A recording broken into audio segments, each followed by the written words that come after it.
kids, today we are going to make 3D origami craft. So let's start. Firstly, we fold it into a triangle shape. Then we fold it from the center like this. Then we fold it from the center again. And we fold it from the folded side.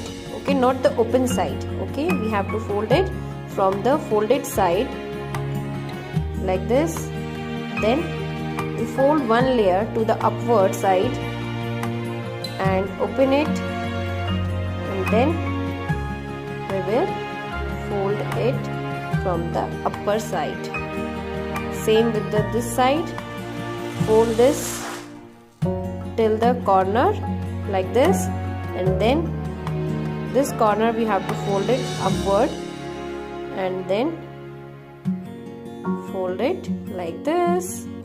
Okay, now wings are ready.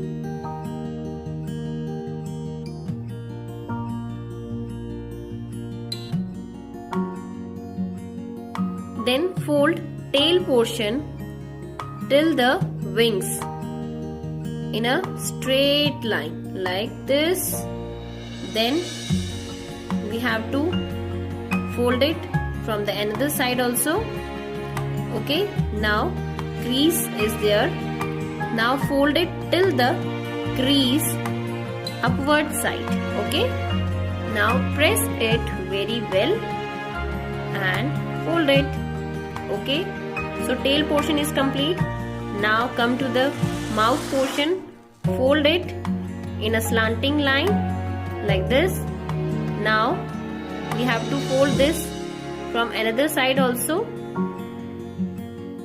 Okay, now open with the help of finger and then fold it downward like this. Okay, this is the face of bird is ready. Now draw eye with the help of black sketch. So 3D origami bird is ready. See you in the next video. Till then, stay safe. Bye bye kids.